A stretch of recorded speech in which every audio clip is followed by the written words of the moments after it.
Hello, welcome to my YouTube series where I'll be building a game in real time based on a game jam game that I submitted to the Chili Code Jam. So this game is pretty complex. It has movement, it has combat, it has sounds, it has pretty much everything. So here's an example of the game. It's called Night in the Mines, and you can see we got very simple tutorial. But basically this game consists of movement, so we can move left to right. We have animations for jumping, we have blocking, we have the ability to attack, and then of course we have our physics. There are workers, which we can, inspire to follow us, and then we can take those to bonfires. And on the way, there is some combat where we get attacked by monsters. We can block attacks, we can deal damage, we can take damage, and you can see there's a lot of lighting work going on as well. So I'm going to be detailing all of the coding that goes into a game like this so that you can follow along and sort of see the full process of how you might make a similar platformer on your own. If that's interesting to you, then subscribe. Be sure to follow this series from beginning to end. I'll be talking about coding mostly, but we will talk a little bit about some of the level design that goes into the game, some of the enemy AI, all the various aspects of making a game like this one. So here is the Godot editor. I have a new project in Godot version 4.3. I have just a night PNG right now and the start of a player script and a world scene. So this is the scene right here. So the world scene is just a normal Node 2D. There's no script attached to it yet. And I'm going to get started by coding up the player characters. So by the end of this episode, we want a simple player character that can move left and right, has physics, and that can handle things like jumping, and maybe has some animations attached to it. So to make our player character, we just right click on world. We're going to add a child node, and we're going to add a character body 2D. So character body 2D is something that comes with Godot. It's a node type that will have a lot of the physics side already taken care of and even has some of the inputs already there. So with the character body 2D, I then want to add a sprite and I want to add a collision shape. Because you can see right here where my mouse is pointing that there is that exclamation point. The reason that we're getting that error there is because there's no collision shape to give data to the character body 2D and tell it where we're not, where the character is or what collisions it's currently detecting. So by adding a collision shape, we will be able to tell Godot what the size and shape of that collision should be. So right now you can still see there's nothing in my 2D editor. I have to take this night PNG and I have to drag it up into the texture, and now our night shows up. Now if your night looks blurry on your screen, you want to go to Project, Project Settings, Rendering, Textures, and change it from linear, which is blurry. We want to change that to nearest. And now you can see he looks nice and sharp. This pixel, this sprite right here is a 32 by 32. So you want to remember if you are using your own art, what sort of your pixel size is. If you're doing a 16 by 16 game, that will affect what the tile map size you pick is. So if you're following along with your own art rather than using the art that I made for this game, you just want to keep in mind that 32 by 32 is what I'll be using as the sizing for the tile maps. It's what I'll be using for the window rendering size as well. So now that we have our character body, we can then set a shape for our collision detection. And I like to use the capsule shape because I think it handles the physics in Godot better. It's easier to sort of slide down ramps or to not get caught on individual pixels. It makes the character a little bit more flexible for movement. You're welcome to use a square and just fit it to the exact size of the character, but I like a shape like this instead. Now I'm going to double click on character body 2D. I'm going to change the name to player and I'm going to attach a script, which we've already started writing. So this is the default script given to you by the Godot system when you use the character body 2D. So right away, we have some of the basics that we need to handle our character. So if I go to the world screen again, I can add a static body 2D to the world. I can add a sprite to that. And I can drag this default icon.svg that comes with all Godot projects. I can just add that to the texture, and I can move it down a little bit. And then I can add a collision shape to the static body, just like we did for our player. This collision shape, I'm going to make sure it has a rectangle shape on it. And I can make sure it takes up the entire box. So right away, we can just press play. Oh, well, we can't see anything. We should also add a camera to our player. And then we can press play. And here we go. We have a basic game. Using the left or right arrow keys, I can move side to side.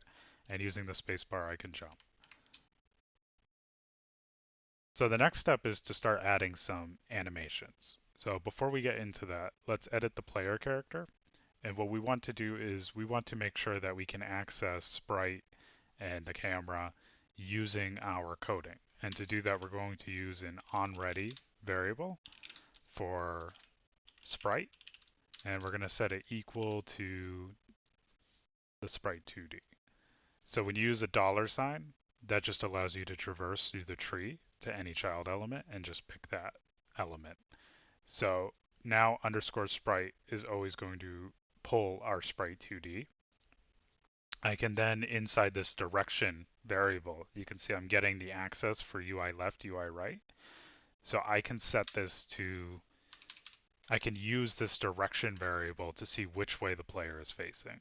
So if direction is greater than 0, then player is facing right. And if not, player is facing left. And I'm just getting an error here because I don't have any code yet.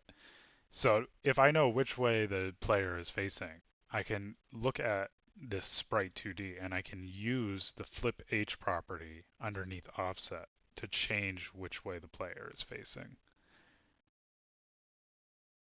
So you can see that when flip H is on, the character faces left, and when flip H is off, the character faces right.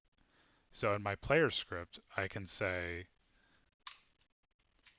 sprite.flipH equals false. And then if the direction is not positive, sprite.flipH equals true. And now if we test our code again, you can see that when I face left, my character faces left, and when I face right, my character faces right. So now that that's taken care of, we want to add a simple walking animation to our sprite. Right now, we just have a static image. And just real quick, I want to make sure I add each one of these animations. Here are the folders here. All right, so I've added each one of my animations, and you can see that they load as a 2D sprite sheet. There's two different ways that you could add animations in Godot. You could either use the animated 2D sprite, or you could use the animation player. The animated 2D sprite is often too simple for what we need to get done, especially in this type of game.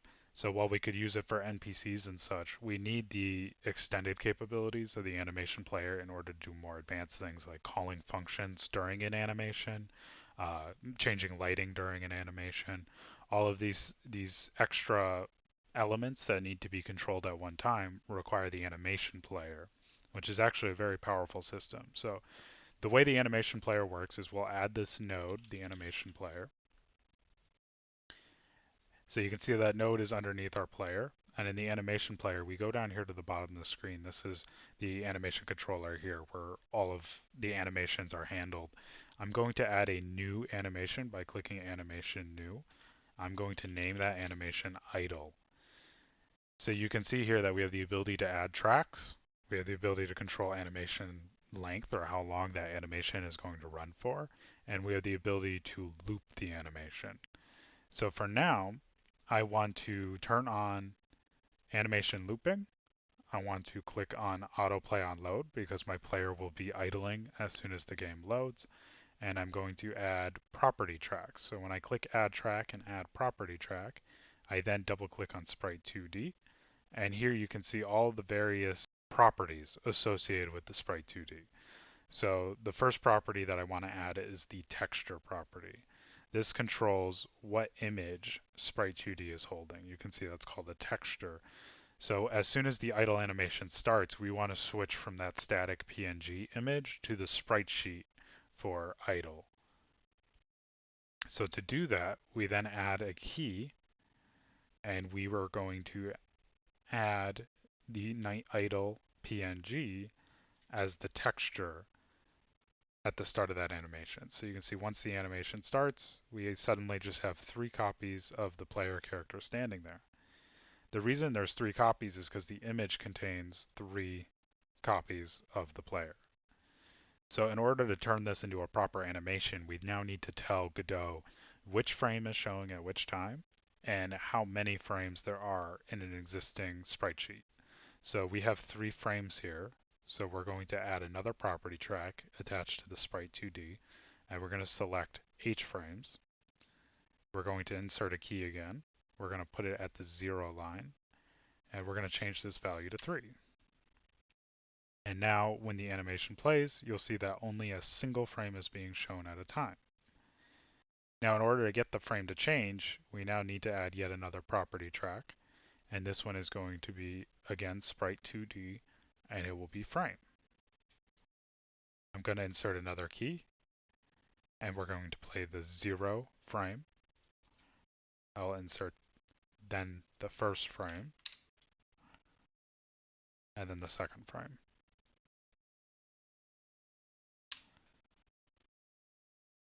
And because of just an odd bug in Godot, you have to change the element that you have selected in order to see the changes appear in the animation player. If I click this place selected animation from start, you'll see we now have a very simple idle animation. It's really only 2 frames of the player sort of breathing up and down. Now if I start my game, I will see the player do that.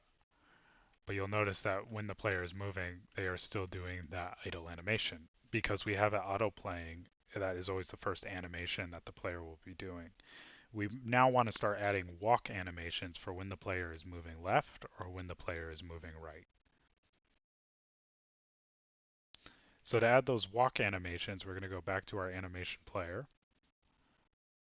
and we're going to add another track. And this track we're going to call move. So you'll notice we only need one animation for move or for attack because we're using that flip H variable to face the player left or right. So we just need to add one sprite sheet for moving. We don't need one for every direction. So just like before, I'm going to add another property track for the sprite 2D. I'll select the texture. We'll add a property track for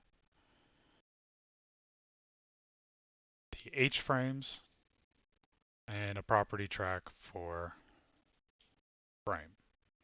And then in texture, I gotta add all these keys again, set them all to 0 because we want the animation to be the same every time.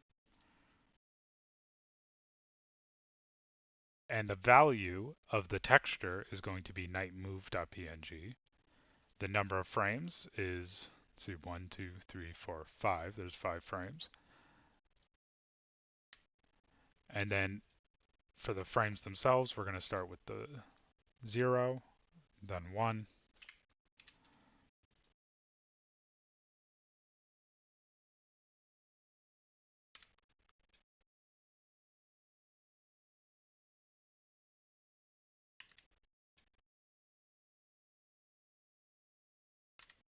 and just like before, we have to change the element just to get it to load the proper frames.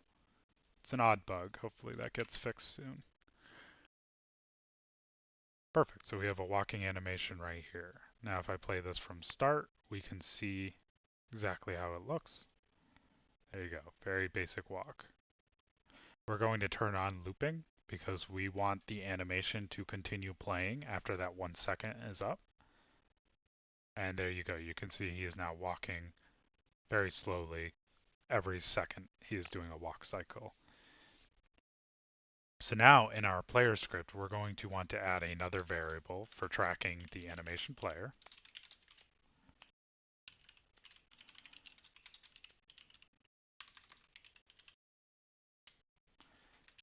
just like that. And in my, so here in this logic block here, we have if there's a direction, right, we're doing these things. So this makes it very easy for us to say, if there's a direction, we should select the animation player and we should play the move animation. And if there is no direction or if there is no input, then we want to select the animation player and we should play the idle animation. Now, after doing that, you'll see that the player is just sort of resting. And let me zoom in real quick. I will zoom in so that you can see that better. So you can see that we have a basic idle animation, and then when I'm moving, the character is playing that move animation. Of course, the character is moving much faster. So let's take that player speed and let's just reduce it. Let's reduce that player speed to 100, something a little bit more manageable. There we go. So we still flip the model left or right, and the character stomps when he is walking. And when we stop moving, we have that idle animation. So we have some very basic animations going. Now we can add, since we already have those jump commands, we're going to add the jump animation. So we're going to go back to our animation player. We're going to create a new animation, and we will call it jump. We're going to add the same 3 tracks for the sprite.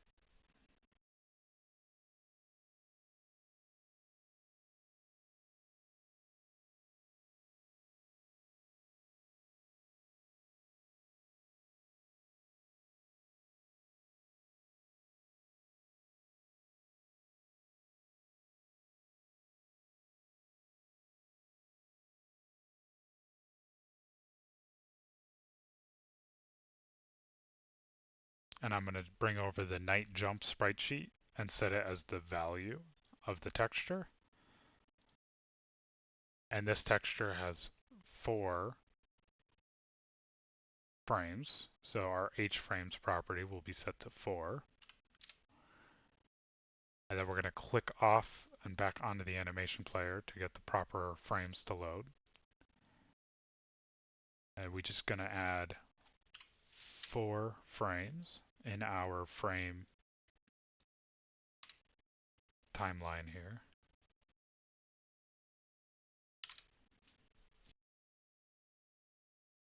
Perfect. So now we'll say if the input is jump, we're going to grab our animation player and we're going to play the jump animation. Now, an important thing here is we want to make sure that we have looping turned off. Otherwise, after the player lands, they'll continue to jump. So now if I press play, I can see that I'm idle. When I move, it plays the moving animation. And when I jump, nothing's happening. And when I jump, nothing's happening. So you might be wondering, why is the jumping not working? If we look back at this process loop, what is happening is every single frame we are giving the computer instructions on what to do. So in order to fix this issue with the jumping, we're going to have to implement a state machine so that instead of checking what the player is doing every frame, we can separate our inputs and choose what animation to play based on the character's input. See, because of the way this is written, the animation player is being told to jump only when the input to jump is pressed. As soon as that is over with and the direction is still 0, or if the direction is greater than 0, we're overwriting that jump animation with either the move animation or the idle animation. Or in other words, while the animation player is being told to jump for a split second, because direction is either a number or it's 0, we have this if direction here, the player will always overwrite that with idle or moving.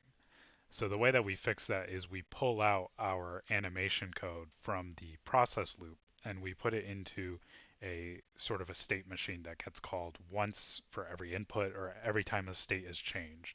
So what we're going to do in the next video is we're going to go over how to rewrite this so that when I press the jump key, my state changes from either idle or moving to jumping. And when I hit the ground again, it goes from either jumping back to being idle or moving, right? We want those states to only play one at a time because we can't play two different animations. So when we're writing this code, we're going to have to think about what state we're currently in, what state it's possible to change to, and then what things need to change as that state is changing. So that video will be a little bit more complex than this, but you can see that we have a solid start for getting more features built in. If you'd like these sprite sheets, you'll be able to find them linked in the description. Now, this is my first tutorial video. Please be sure to give me any feedback as to whether or not I'm covering these topics in enough depth. I am assuming that you have some knowledge of how to code, some knowledge using other game editors, and maybe this is the first time you've used Godot. In the next video, we'll be covering finite state machines so that we can handle the changes in those animations in a more graceful and more logically complete way. Thank you for watching this video.